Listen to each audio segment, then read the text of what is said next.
Singwa salute. I'm Lord Matre, the hip hop futurist. You're now tuned into the Super Longevity Institute. This evening I have a very special guest. He's the Bronx Principal of P.S. 55. He won the Outstanding Young Educator ASCD Award in 2011, the Daily News Hometown Hero Award in 2013, and the N.A.C.C.P Educator of the Year Award in 2014. When he was 18, he served his country as a Marine and earned an award for saving a life. He is in partnership with Windows of Hiphop, along with the founders Melissa Libran, hip hop architects Grandmaster and Melle. Windows of Hiphop created the first ever music studio in the elementary school of PS 55. PS 55 in the Bronx will incorporate hip hop into its art curriculum. As the principal of PS 55, he is combating systematic inequity that prevents our children from gaining access to high quality arts programs. Ladies and gentlemen, hip hop futurists, transhumanists worldwide, Bronx Principal Louis Torres. Welcome to the Institute, my brother. Thank you, brother. I appreciate being here, man. I've seen a few of your shows. I love your show, man. Thank you, man. I appreciate your work, man. Thank you. I really appreciate it. I appreciate your work too, man. Can you tell us where you from in the Bronx and what made you so passionate about bringing the arts into the school system back again? Since they took it out, they took the instruments and art programs out of the school system in the 70s. Yeah, so I grew up at Eldon Watson back in the 70s and 80s. I grew up during the time where crack was everywhere. Every block had crack. I used to have to walk through crack infested streets to get to my school. It was a very challenging time. I got exposed to the arts because every time one of my friends or someone I know would get killed, they would put a mural on the wall. Usually it was the Tats crew or one of the graffiti artists would put the murals on the wall. And I was interested in the arts. So I got involved in the arts early on. And a lot of people wouldn't be where they are today if it wasn't for the arts. That's right. So we definitely need to make sure we bring arts back. And I'm excited because I've been able to partner with Melissa Libran and Windows of Hiphop, Grandmaster and Grandmaster Melle to reimagine the school. They came in with an idea of creating a hip hop school, and we want to make sure that happens. We've been, hit with the COVID and a few other things that brought us off course, but we're looking to get back on track. I'm hoping to have the school renamed Windows Academy in 2021, so that September we could become the first elementary hip hop school with a music studio. I just want to say thank you to Melissa Libran and Windows of Hiphop for their vision in making this a reality for us. Wow. Shout outs to Windows of Hiphop. I'm about to throw their logo up right now. Shout outs to Melissa Libran, Grandmaster and Melle. Love y'all, man. For real. This really hits home for me. I love this. Wow. So you signed up for the military at the age of 18. That's scary. That's like, believe me, it wasn't by choice, man. Wow. I was an artist growing up, and my guidance counselor didn't take the time to know me as an artist. So when it was time for me to graduate from high school, she brought me to her office, and she tells me that I would not be successful in college, so that I should join the military. So I wound up joining the military at 18. Long story short, I did my time in the military, but then I came back to prove the guidance counselor wrong, and I wound up earning 4 college degrees just to make sure that she understood that what she said and what she thought of me was not accurate. And that's why I got into education too, because I said, you know what, I don't want this to ever happen to another person like me. Nobody should ever dictate what we do in life. Right. We should be able to do what we want in life because we want to do it. No doubt. Self-determination is important. That's for sure. Wow. So, you did a TED talk too, and you was talking about the inequalities and not having access to scholarships and not having access to the art programs that help enrich the inner city youth. how come that's still prevalent today? Like, how come um, we don't have the access in the inner city as well as some more well-to-do communities? I feel that a lot of what we deal with in this world is done on purpose, right? Mm, Systems of inequity don't exist, are not broken. They do exactly what they were created to do. mm, And I strongly feel that a lot of these systems are created to hold certain communities down. So if you look at sports and arts, what they do is they open up doors for people. It gains you access to specialized schools as well as it gains you access to scholarships. So mm. those communities that can control the arts and the sports programs can pretty much control a lot of the scholarships that go out to our youth, right? So if we don't have these programs in our buildings, we can't compete for those scholarships. So what happens is those communities that have those programs continue to control those scholarships and control those programs. So, one of the things that I hope to accomplish through that TED Talk was I wanted people to open their eyes and realize that these systems are inequitable, and we have to fight for arts and sports for all children, so that they can have access to these things. And in my TED Talk, I talk about my own daughter. I Mm. thought she was prepared to go into an arts college, and she wound up not getting accepted. And this is a SUNY college, and I'm a veteran, and I pay taxes. She should have had instant access to the college, but they rather give those scholarships and those programs to foreign students.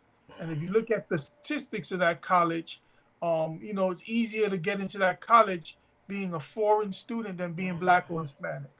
And Wow, that's crazy, that's considering that I crazy. pay taxes, and my daughter is a very skilled and knowledgeable individual. Mm. Yeah, that's like a slap in the face. Yeah, I feel you on that.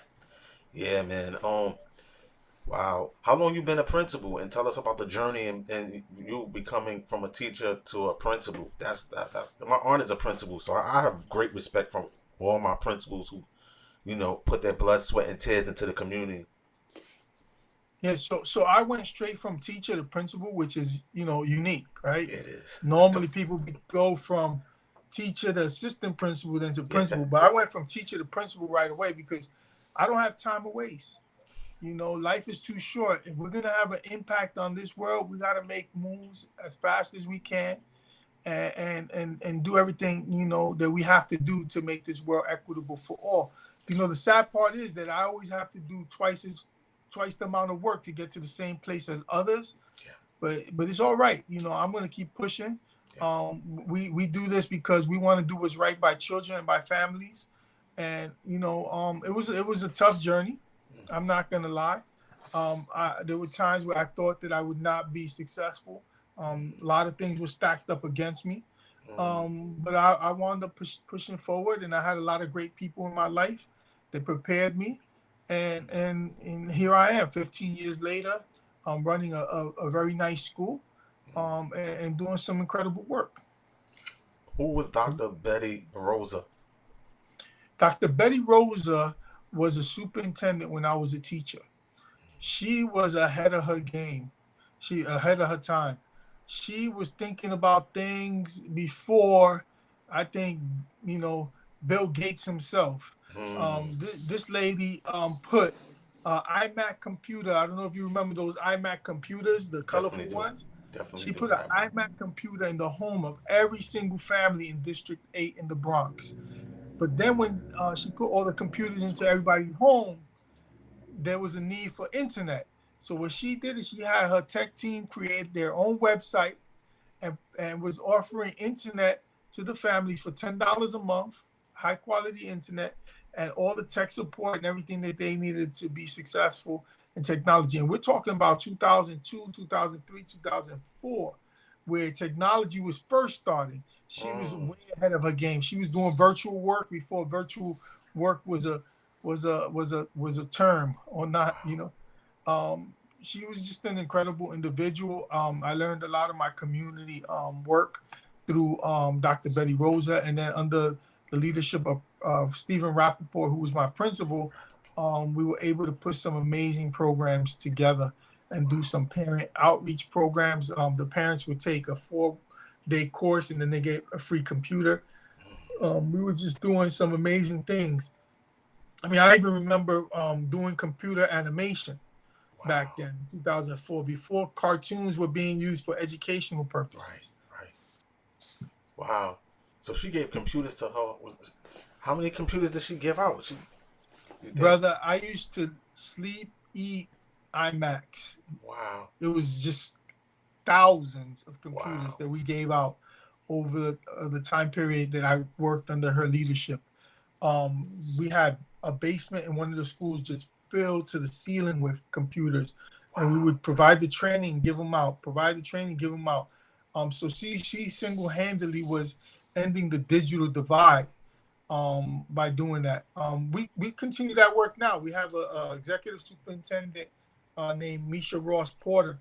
She's the executive superintendent for the whole Bronx, Wow. and she's literally doing with Ruben Diaz Jr. And Vanessa Gibson, city councilwoman.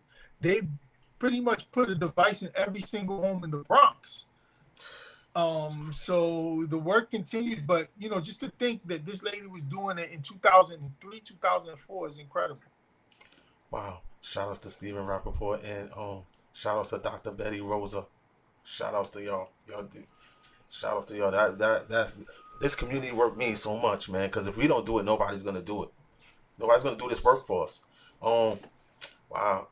So did you said you saved a life in the military, man?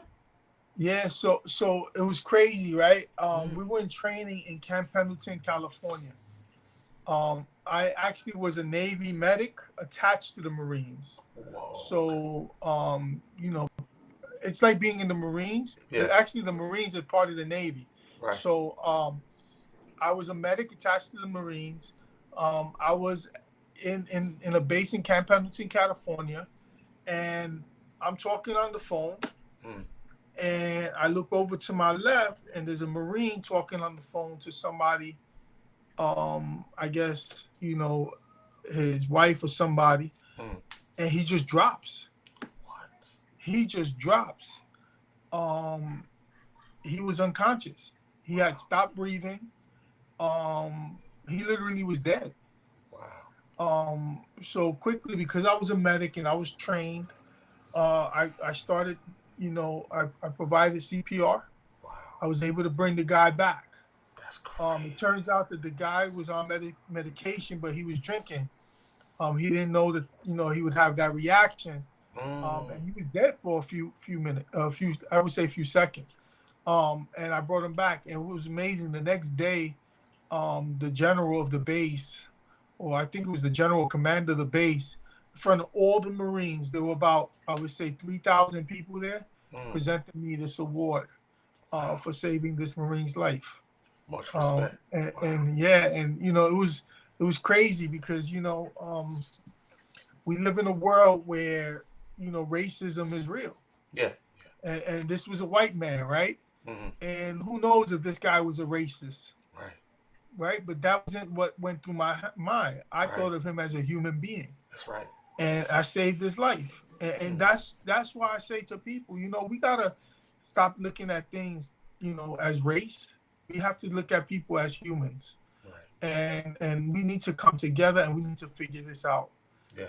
And when I push for equity, I don't just think for equity for Black and Hispanic people. I Yeah. think equity for everybody. That's right. That's right. And that was just a moment in my life where I reflected. I said, wow, Wow. here I am. I saved this guy's life. Who knows if he even liked me or not? You know what I'm Wow. saying? But that wasn't important to me. Yeah. What was important was saving this guy's life. No doubt. And much respect for that, because that's what we all about, trying to save lives, whether it be through medicine or education or wherever. And I love to hear stories like that, because we need more stories like that where we're helping one another instead of all the hate that's filled. This is not good for the babies. We need to get along, and we need to work together as human beings. I'm sick of it, to be honest with you, and I'm not going to leave this world without trying to make it a better place. And I know Mr. Luis Torres is going to be doing the same. He's doing the same. Um, So I see. So do you see a time where schools were going to its own food production? Because I used to, go to Yeah. school sometimes, and I didn't like the school, the It's school funny you food. mentioned that because our school, we produce our own food. I have a partnership with an organization called the Green Bronx Machine. Great This guy Bronx Stephen Ritz. On the fourth floor of the school, we have what I call aeroponic farms.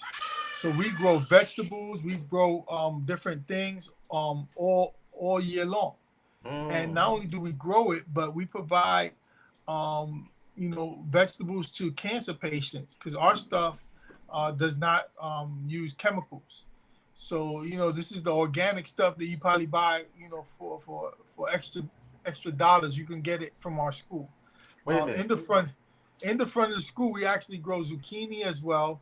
Cucumbers grow up to the third floor, and we also grow strawberries and tomatoes. Yo, I'm done, yo. I mean, this, you guys, what your guys are doing is a model for the future. That's for sure. You want me to blow your mind on something? Yeah. Um, I used to have Obama's chef come to the school and do cooking classes once a month through Stephen Ritz. Stephen Ritz had Obama's chef come and do cooking classes with the kids, cooking That's demos. crazy. His pastry chef. That's crazy. All right. So how do you? All right. I gotta ask more questions That's Stephen before I Ritz. go away. Stephen Ritz is amazing. I have Stephen Ritz. I have Melissa LeBron. I have all these amazing individuals that I've been able to bring together. How do you distribute it to the cancer patients? So what he does is he grows the vegetables. Is pounds of lettuce. And then they come. Sloan Catering comes to the school. They pick it up on a weekly basis, and then they distribute it to the cancer patients in the That's area. crazy. That's Yep. crazy. And then the vegetables that we grow, the other vegetables and stuff we grow in the school. The children make salads. We have bicycles hooked up to blenders, so the children ride bike and What make the? smoothies. I'm They done. make smoothies while they're riding the bike. What the? Oh shit! What the hell? Are you serious? Yeah, That's man. crazy. We actually have a hospital in the school too. I call it a hospital. It's a school-based health clinic. I have a nurse, dentist, psychologist, ophthalmologist in the school with nurse and doctor. So the children get glasses, they get their teeth cleaned, they get immunization. Everything is done in the school, full service, provided by the school. Okay, you just blew my mind. I mean, my mind is blown. I mean, this is crazy. All right, question for you, man.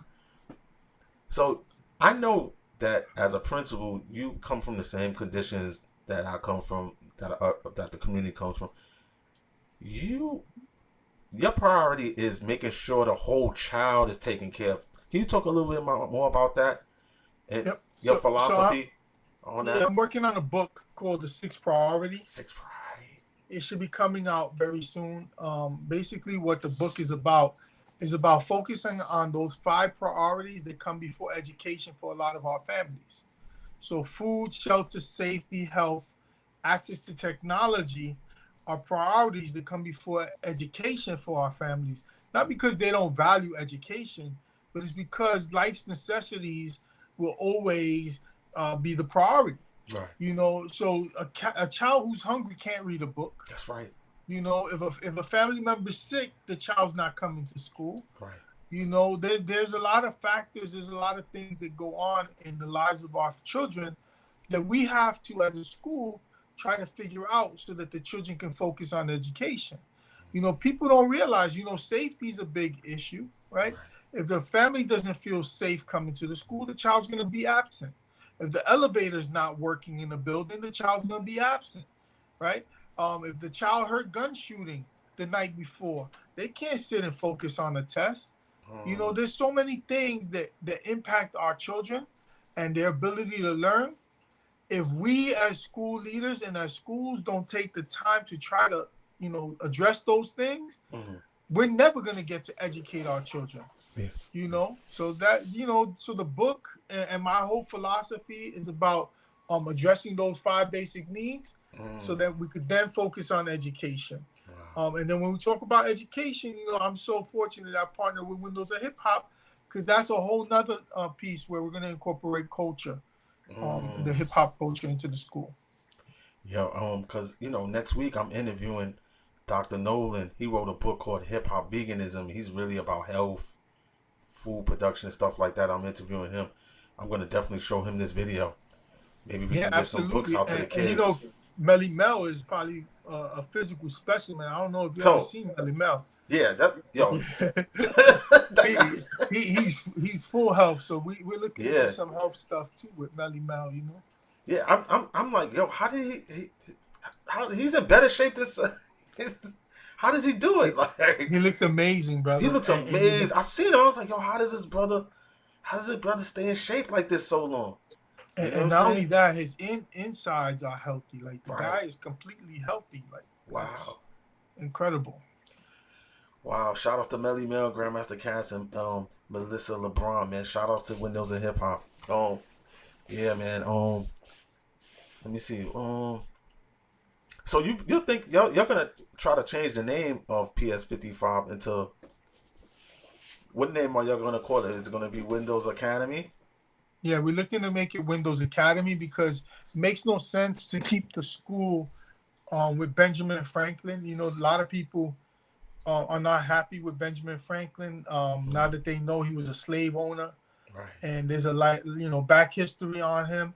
Mm, A lot of the great things that he did are outshot shined by, the right. negative stuff that he did. Right. And the reality is, we need a school name that is reflective of the community Right. around the school, Right. right? So what better name than Windows Academy? When you think of Windows, it's like peering into somebody's mind, looking into the future, right? And Melissa LeBron and Kaz and Mel have been, had this idea for a hip hop school, and it just makes sense, to have Windows of Hip Hop as a partner and the school be named Windows Academy. I give them, all the credit for the work that they've done in the hip hop industry and trying to bring education to the youth. Wow. Man, let me just show this picture with the look at that. So you're gonna have more. Are the kids gonna be provided with uniforms? Yeah, so our one of the things we've talked about is redoing the logo. We're gonna look to redo the logo, give it a hip hop feel, especially if it's gonna be Windows Academy. I can't really change the number, so it'll always be Community School 55, Yeah. but it'll be Windows Academy.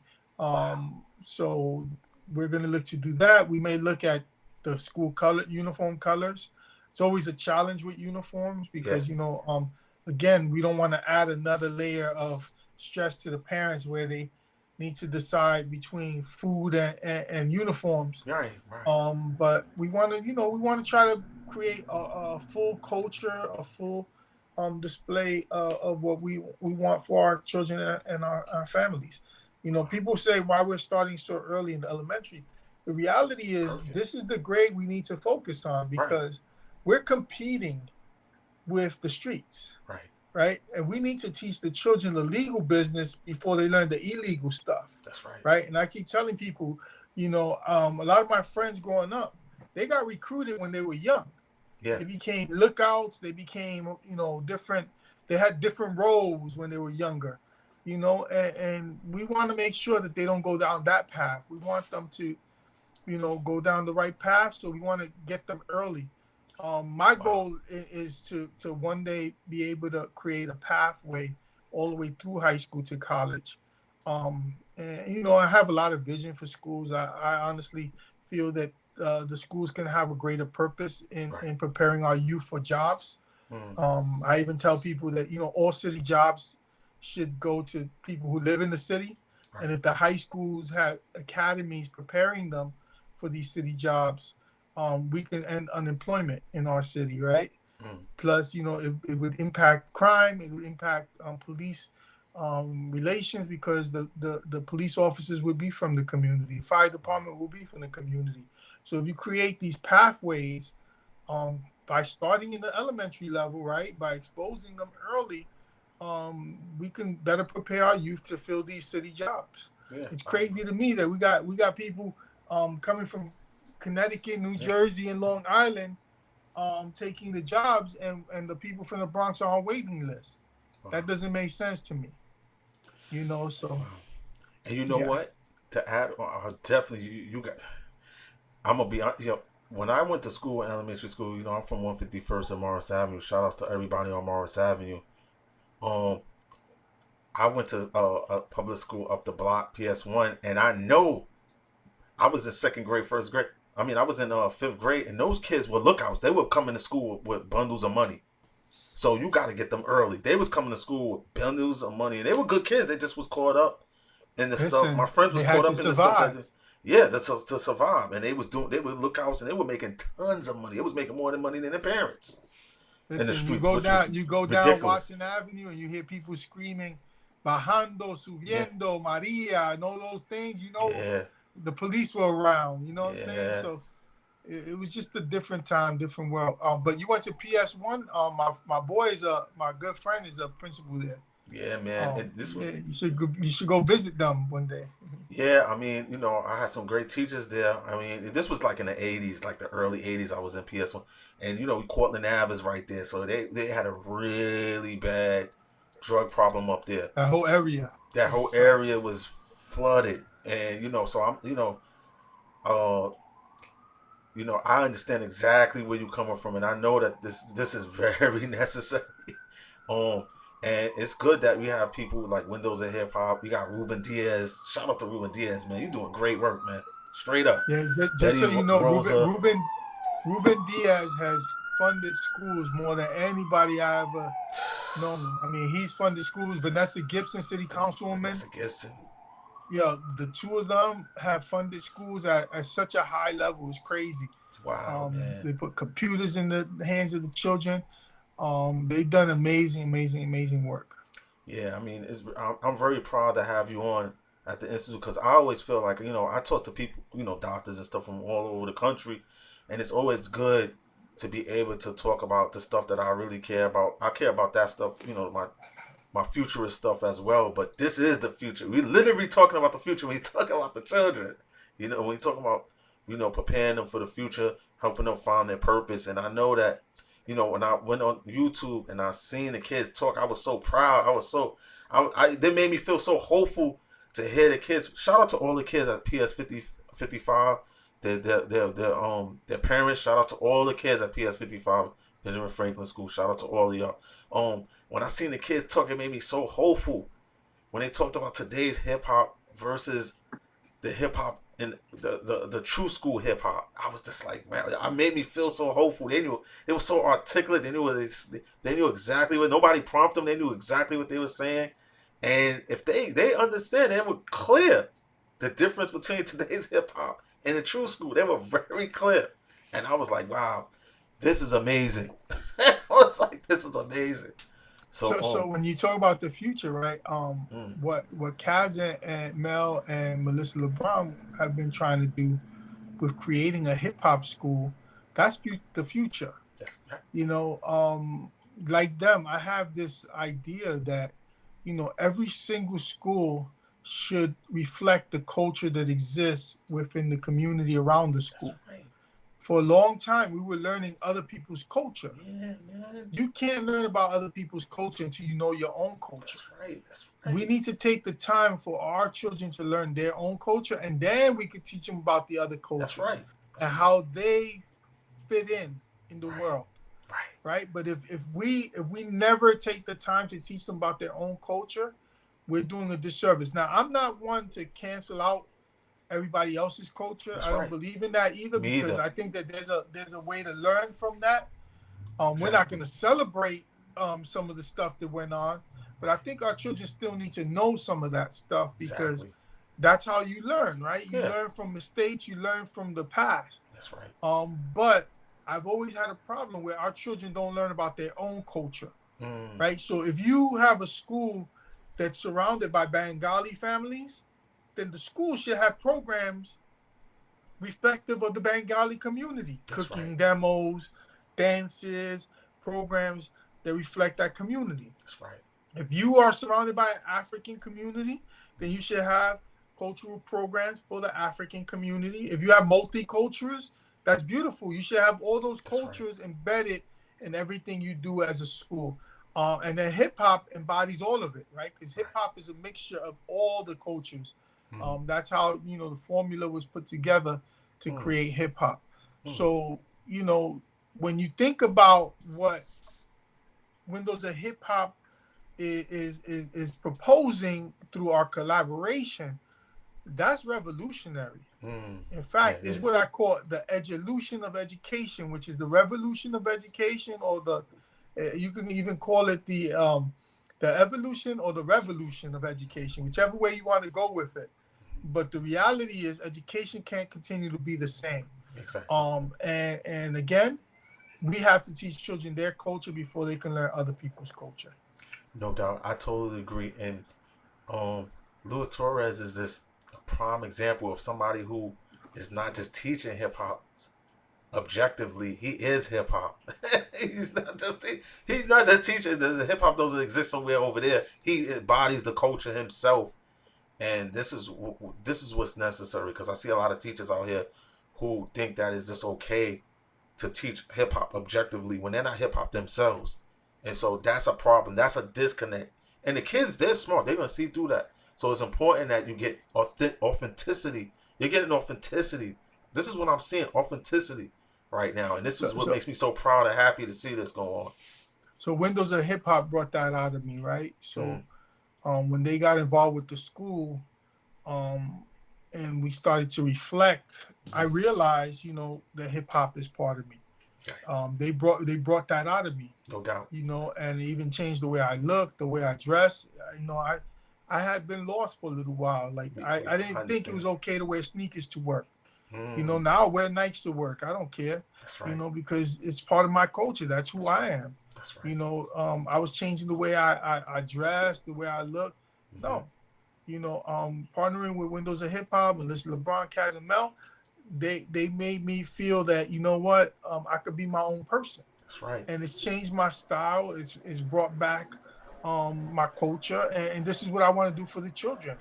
And Mm, I think that the way I've evolved is the same way our children will positively evolve when they are being taught and infused with the hip hop culture. mm, It's just amazing. I mean, I have Melle and Kaz and Melissa LeBron in the school, right? Through Windows of Hip Hop. Then one day I'm in the school and this gentleman walks up to me. He says to me, "Do you know who I am?" And I'm like, "I'm not sure.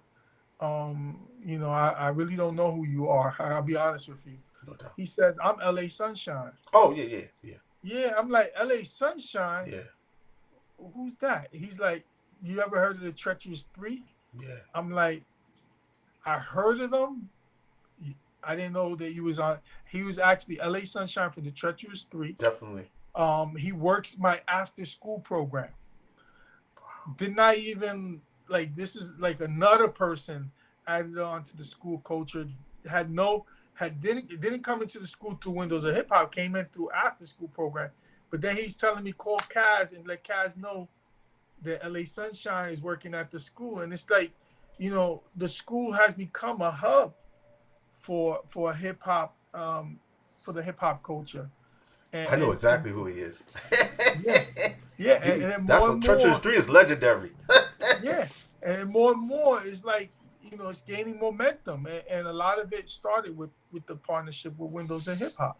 Mhm. It's just amazing. We were doing some of this work before they came on board, but they've just taken the school to a whole nother level. Yeah, shout out to LA Sunshine. I've been trying to get you on the show, LA Sunshine. I got your book. I've been trying to hit you up. Yeah, he LA works in the after Sunshine. school program. I'll let him know. Yeah, I've been trying to get him. I said, LA Sunshine, I respect you. I want you on the show. I got your book. I got your book. He, he's on I IG respect my with me. elders. Huh? He's on IG with me, so if you Yeah, reach out to. yeah. Super longevity exists. I wouldn't even have this show if I didn't care about my culture. I really care about the culture. I want to So show. Monday when I go to the school, I'll make sure I talk to him. Yeah, man. Come on, LA. I want you on the show. I need those stories. I need to learn. This stuff I don't know. I bring people on because not only do I want the audience to know I'm learning with my audience? I'm Yeah, there. and the thing is, every time I meet with them, Mm, I learn something new. yeah. It's like, it's incredible just to have legends Mm, walking the halls of your school building. It's just an amazing feeling. I mean, I even have a sports museum in the school, where I get Yankee players come in, a whole that's bunch of different crazy. people come in. Yeah, it's Wow. a sports museum through Ray Negron. Ain't the I don't know if you ever heard of Ray Negron. He was the bat boy of the Yankees, Mm, and became like Reggie Jackson's godson. He was in the Bronx is Burning. But Ray mm. Negron brings players to the school, and then we induct them into the sports museum. Wow. Yeah, and we've also inducted some hip hop artists through Windows of Hip Hop. I brought in Amadeus. Amadeus Mm. came to the school. We inducted him. Yeah, Wow. so we're That's doing a lot of crazy. He interesting said, things. I'm a deist. Yo, Yeah, you just took me back. yeah. Yo. Amadeus, it turns out he went to Cardinal Hayes. Right, right. You know, That's not far from Morris Avenue. I, no doubt. yeah, Wow, man, dang. You yeah, just blew my mind today, Louis Lawrence. I'm definitely good. This is a great interview, man. I really yeah. appreciate you too. I was like, look, I know the principal is busy all the time. I was like, I know you're busy all the time. I seen you handing My, out my, my masks. book is what's been keeping me busy because I got to do the book during my Oh, own okay. time. I can't do it while I'm at work. Yeah, It's a yeah, yeah, conflict of interest.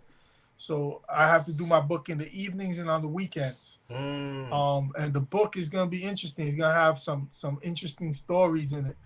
I'll give you a little taste of one of the stories. okay.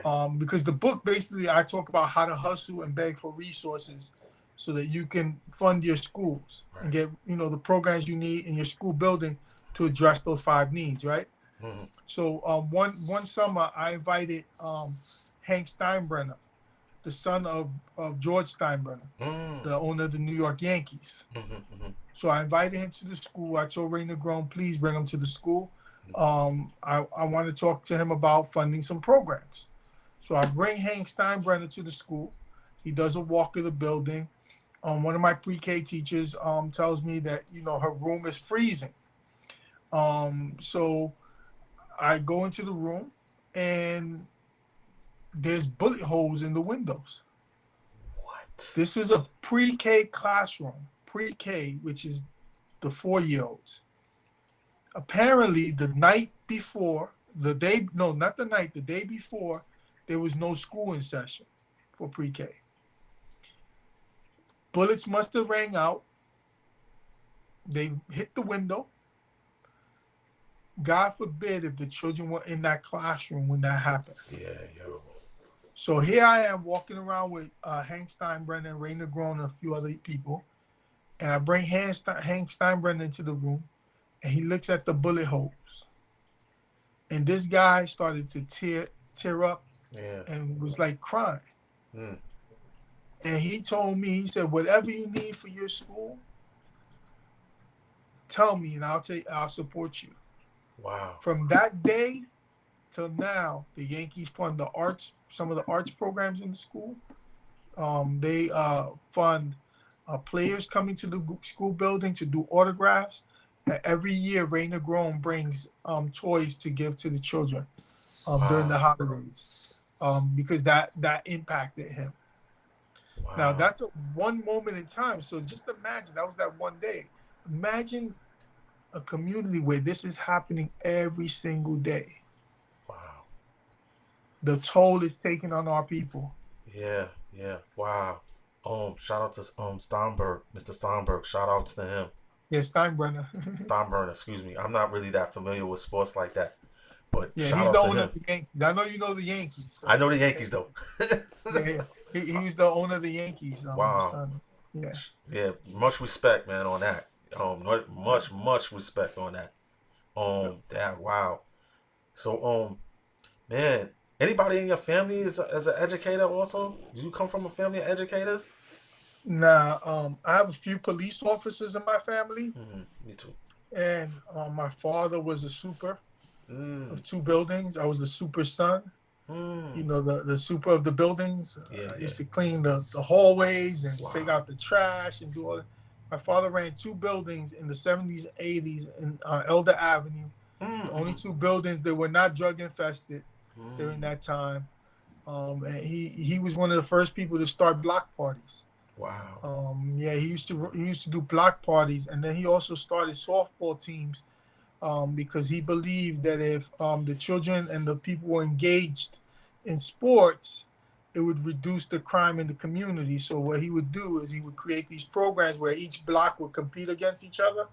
So we would play softball together, but then we would fight each other after. It's just Wow. crazy, but he believed that he could change the world by doing things like that. Incredible. Yeah, I understand that because my grandfather was one of the first people to throw block parties in Harlem. You know what I'm saying? So I definitely understand that on 129th Street between Lenox and Fifth. He was like one of the first people. He had a TV repair shop, but he was from Barbados. He used to Yeah, it also was a bring out different time. it was a Different different, time. yeah, you ain't lying. You can It, go out and you'd be all right because yeah, you can't you really knew do that everybody. today. It's hard to Yeah, do that today, right?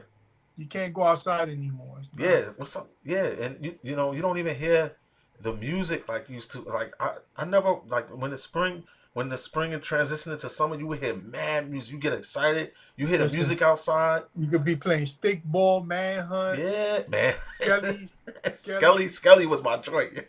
Yeah, handballs, Handball, slugs. We used to call slugs. slugs. Yeah, slugs. Yeah, slugs was crazy. Yeah, man. Bulldog. We used to play everything. Johnny on a pony. It was a different time, man. You can Yeah, go out, and enjoy life and not be worried that you're not gonna come back home. You know what I'm yeah, saying? And you could stay outside late, yeah, even though the drugs was around, everything was around. It was different. yeah, You yeah. felt safe. Yeah, man, well, man. Wow. Anything you want to leave us with before we head out? Because this was a dope interview. Thank you, man, for coming by. And through your busy schedule, thank you for coming by. And I want you to come back when you finish the book. Please come Absolutely. back. I just want to say that what you're doing is a very positive thing. Thank you, man. We need to have people like yourself sharing those stories that people normally don't hear, don't No get doubt. to get to see. No doubt. Keep exposing the world of hip hop, No doubt. showing everybody its true nature. That's right. Yeah, It has a bad rap, yeah. but the That's right. reality is there's a lot of good things going on with hip hop and stuff. And I'm gonna push to get LA Sunshine on your show. Yeah, man. I Um, want to talk to him. we'll see if we can get Kaz or somebody on So as I well. definitely, I definitely want Kaz and Melly Mel. I Yeah, hit Melly Mel up all the time with my videos. He looks at it, he don't respond, but I don't bother him. I just send yeah. it. A Him lot, a and lot of Kaz, I them just are. send it. Him and Ellie, I just send it. Yeah, a lot of them are just busy. I know. I don't. I think No, man. I don't get I it. I think I don't. think reaching out to Melissa LeBron and connecting with Windows Yeah, of Hip man. Hop, I'd I love to think get that's a on. positive thing. Yeah. And this video will be seen by people, Mm. and let's see if we can motivate more people to talk. Yeah, man. We need to hear their stories. Yes, yes. And people need to know more about what you're doing at PS 55. This should be spread. Every this should be on every news you could think of in the country. This positive thing that's going on in the Bronx with PS 55 and what you're doing, Louis Torres, and what Windows of Hip Hop is doing this message needs to be spread because I keep seeing the negative. People are so addicted to seeing the negative and the scandal, like and that's not really what the culture is about. It ain't what the culture is about. What Louis Torres and Windows of Hip Hop and PS55 is doing, the great work and the smart kids at PS55 coming up. This is what it's about, man. And I'm gonna end it on that note. If you want to say anything, else, Louis Torres, feel free. I just want to say thank you for having me, and I Thank look you for coming. forward to coming back when the book is out. Yes, And yes. I can't and, wait till and that book is out. we'll keep connecting. Yeah, and I want an Thank autograph copy too, man. I need to get that. And absolutely. I'm gonna purchase it, and I want an autograph copy. Nah, I got you. All right, my brother. All right, man. Thank you, brother. Thank you, man. All right. Have a good one, and You just too. keep me posted. I sure will. We'll stay in contact for real. Super Longevity Institute. One love. Take care, brother.